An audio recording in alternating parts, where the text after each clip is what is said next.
Lo mo ah. Kahit kanan, beso, badlo na kalit. Sejarah adalah musuh besar dari kelupaan. Ia mencatat, mengingat, dan menggaungkan apa yang telah manusia pilih, perdamaian atau kehancuran. Juli 2025 sejarah kembali menggeliat, membuka babak baru yang bisa menulis ulang arah geopolitik global. Di tengah bara yang belum padam antara Iran dan Israel yang telah menyalakan kembali kobaran konflik Timur Tengah, tiba-tiba Korea Utara menyatakan dukungan terbuka kepada Iran. Sebuah langkah yang bukan sekadar simbolik, tetapi merupakan peringatan nyaring kepada Amerika Serikat dan Israel bahwa dunia multipolar telah benar-benar lahir dan kini menatap balik ke wilayah Washington dengan tatapan yang tak lagi tunduk, tak lagi takut, melainkan menantang di hadapan muka. Dukungan Korea Utara bukanlah kejutan, tapi waktu dan cara mereka menyampaikan seperti sengaja ditunjukkan untuk menyampaikan pesan ke Barat, dunia bukan lagi milik kalian. Memang bukan Supreme Leader Kim Jong-un yang berucap, melainkan Kedutaan Besar Korea di Teheran. Pernyataan ini sekaligus jawaban atas pertemuan Benjamin Netanyahu dengan Donald Trump di Gedung Putih baru-baru ini. Ketika Barat melakukan manuver di tengah gencatan senjata, Iran dan para sekutu juga tak tinggal diam. Mereka merapatkan barisan, mempersiapkan segala hal dengan seksama, termasuk kemungkinan paling menakutkannya. Ya, Teheran sudah maju satu langkah soal masa depan yang makin tak pasti.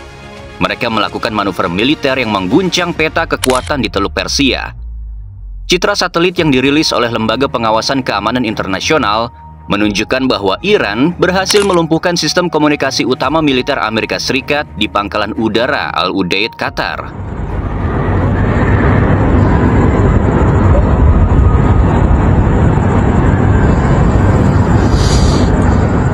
Tak cuma satu tempat, ada dua radom militer Amerika Serikat yang jadi sasaran. Satu lagi terletak di Kuwait, pangkalan yang selama ini menjadi nadi operasi militer Amerika di Timur Tengah, kini lumpuh. Para analis menyebut serangan ini sebagai 9/11 elektronik. Bukan karena jumlah korban, tetapi karena dampaknya terhadap arsitektur kekuatan dan rasa aman Amerika di kawasan. Eskalasi ini bukan hanya menegangkan urat nadi para diplomat dunia, tapi juga menggiring narasi bahwa konflik ini bukan lagi perang dua negara atau dua ideologi semata, melainkan benturan keras antara dua poros kekuatan global, Barat yang dipimpin oleh Amerika dan sekutunya, melawan Timur yang dikepalai Rusia, dan diperkuat Iran yang telah membuka mata dan telinga dunia bahwa mereka tak sekadar membual, dan kini menjelma dari bayang-bayang sejarah menjadi kekuatan yang siap merebut panggung utama. Dukungan Korea Utara datang bersamaan dengan penguatan hubungan antara Iran dan Rusia. Di balik layar, dua negara ini telah sepakat memperluas kerjasama nuklir mereka. Moskow dan Teheran menandatangani perjanjian untuk memperkuat pasokan uranium dengan dalih kepentingan energi sipil. Tak seperti yang kita semua tahu, dalam geopolitik, kata damai bisa bermakna ganda. Uranium seperti tinta dalam pena, bisa menulis masa depan atau menghancurkan sejarah. Rusia yang selama ini didera sanksi Barat sejak invasi ke Ukraina, kini menemukan sekutu yang lebih erat, yakni Iran dan Korea Utara. Ketiganya di dalam diam maupun terang berbagi semangat anti-Barat, anti-hegemoni, dan anti-hipokrisi. Mereka menolak dikendalikan oleh rezim global yang dibentuk oleh Washington pasca Perang Dunia II. Dan kini dengan eskalasi konflik Iran-Israel, ketiganya melihat kesempatan untuk mengubah tatanan tersebut. Langkah Korea Utara mendeklarasikan dukungan ke Iran bukanlah akrobat politik, tapi cerminan dari pergeseran tektonik dalam geopolitik global. Sebuah dunia di mana kekuatan militer dan diplomasi tak lagi terpusat di PBB atau Gedung Putih, tapi juga bermunculan dari Pyongyang, Teheran, dan Moskow. Hurrah!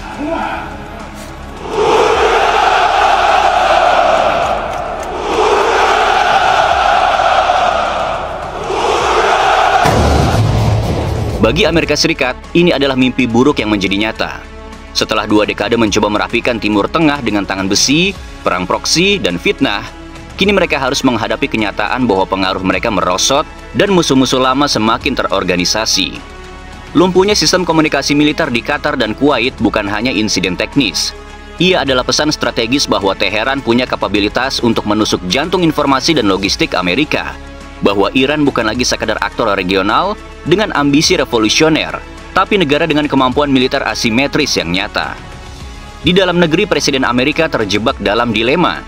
Jika membalas dengan kekuatan penuh, ia berisiko menyeret negara ke perang terbuka di Timur Tengah dan berkonfrontasi langsung dengan Rusia serta Korea Utara. Tapi jika tidak merespons dengan tegas, kredibilitas Amerika di mata sekutunya, terutama Israel dan Arab Saudi, akan runtuh. Bagi Israel, dukungan Korea Utara terhadap Iran adalah mimpi buruk tambahan di tengah tragedi yang belum usai dan rasa malu yang tak berujung. Setelah berbulan-bulan dihujani rudal Sejil dan drone dari perbatasan utara, kini mereka harus berhadapan dengan ancaman globalisasi konflik. Seolah-olah perang tak lagi berada di halaman belakang, tetapi telah menjalar ke panggung dunia. Kebijakan luar negeri Israel yang selama ini mengandalkan perlindungan Amerika, kini berada di bawah tekanan. Jika Amerika memilih menahan diri, Israel harus menghadapi pilihan pahit. Melanjutkan perang sendiri, atau membuka jalur diplomasi dengan musuh lamanya. Tapi seperti yang sejarah ajarkan, Israel jarang menempuh jalur damai ketika merasa terpojok, dan itu berarti kemungkinan perang berkepanjangan masih sangat besar. This is not a clash of civilizations. It's a clash between barbarism and civilization. Di tengah-tengah ketidakpastian Israel dan eskalasi baru yang akan terjadi dengan Iran, mereka nyatanya masih terus membumi hanguskan Palestina. Namun begitu, penduduk Palestina tak pernah menyerah, tak pernah meninggalkan tanah mereka sejengkal pun dalam keadaan apapun. Keberanian rakyatnya terpancar jelas dengan masih berlanjutnya perjuangan Hamas. Mereka yang senantiasa membela negara dan tanahnya, sudah menjelma sebagai pahlawan baru dunia. Di sebuah jalanan berdebu Khan Yunis yang sudah tak bisa dibedakan antara puing dan pasir, sejarah menyalak dari ujung laras senapan.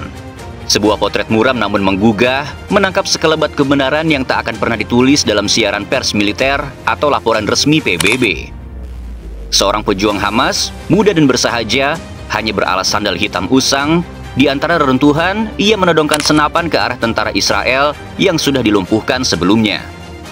Tak ada perlengkapan tempur modern, tak ada rompi anti peluru, hanya tubuh ringkih, tekad yang keras, dan sandal yang tak pernah putus, seperti tekadnya membela Palestina. Ia menembak, satu peluru, satu tentara Israel tak berdaya lagi. Dan seketika, dunia melihatnya sebagai simbol perlawanan. Tapi di luar itu, gambar ini adalah gambaran purba dari sebuah pertarungan yang tak setara. Penjajah dengan teknologi dan kekuatan, melawan yang terjajah dengan keyakinan dan tekad yang hidup yang dibesarkan dalam derita. Sandal itu lebih dari sekadar alas kaki. Ia adalah metafora bahwa perjuangan tak menunggu kesiapan penuh, tak menunggu logistik yang sempurna. Ia hadir karena keterpaksaan yang telah berubah menjadi panggilan ilahi. Bahwasanya di saat dunia melupakan Palestina, mereka tak pernah lupa tanah di mana mereka dilahirkan dan di mana mereka ingin dikuburkan.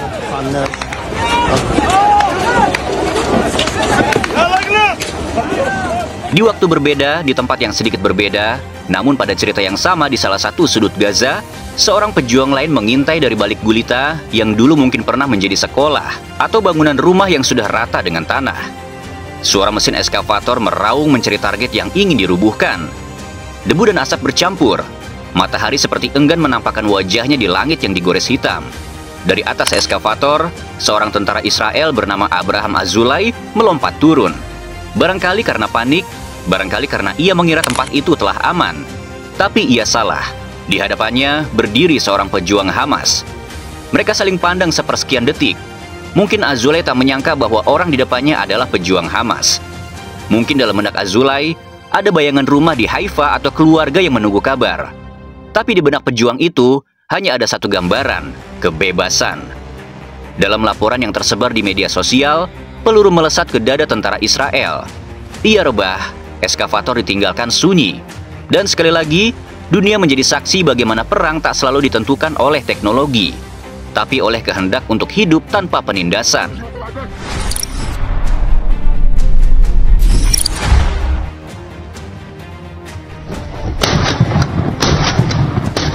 Kedua momen itu, meski hanya sepotong dari realitas perang yang lebih luas, telah menjelma menjadi puisi getir tentang harga dari sebuah tanah yang direbut dan dipertahankan.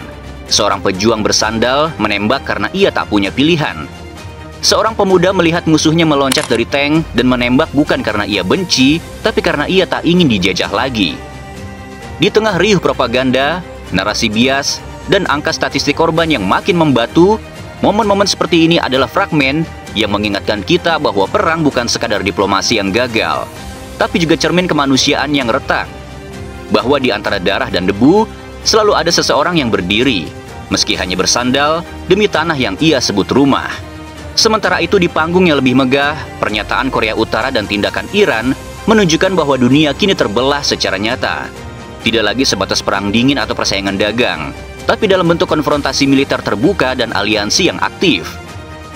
Di satu sisi ada Amerika, Israel, Uni Eropa, dan NATO. Di sisi lain, poros baru yang terdiri dari Iran, Rusia, Korea Utara, dan diam-diam mungkin juga Tiongkok yang masih menunggu waktu untuk menentukan posisi secara terbuka. Dunia kini seperti papan catur dengan bidak-bidak yang telah bergerak keluar dari tempat asalnya. Dan setiap langkah selanjutnya bisa menentukan apakah kita menuju perdamaian baru atau menuju perang dunia dalam versi yang lebih rumit dan lebih mengerikan. Israel, we will fight for Israel 100%, 1000%.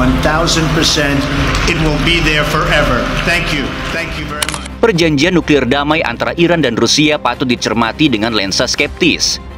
Tentu, mereka mengklaim itu untuk energi. Tapi sejarah membuktikan bahwa kemampuan nuklir sipil bisa dengan mudah dialihkan ke militer.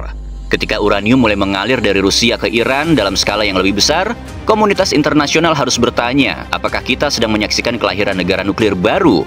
Dan jika iya, siapa yang bisa mengontrolnya? Jawaban atas pertanyaan ini akan sangat menentukan masa depan Timur Tengah, bahkan dunia. Ketika Korea Utara mendeklarasikan dukungan kepada Iran, dunia tidak hanya mencatatnya sebagai berita luar negeri biasa. Ia adalah gema dari sejarah yang terus berulang. Tentang negara-negara kecil yang menolak ditindas, tentang kekuatan besar yang menolak kehilangan kuasanya, dan tentang rakyat yang selalu menjadi korban dari ambisi para elit. Eskalasi konflik ini membawa kita ke ambang sejarah. Apakah dunia akan belajar dari masa lalu dan memilih diplomasi, ataukah akan sekali lagi tenggelam dalam kegilaan perang yang bisa membakar lebih dari sekadar wilayah? Dalam sunyi malam Teheran, di balik bunker-bunker Pyongyang, di antara Gaza serta penjajahan Israel, dan ruang krisis Gedung Putih, keputusan sedang ditimbang. Dunia menahan napas, sejarah menunggu untuk ditulis, dan kita semua, suka atau tidak, adalah bagian darinya.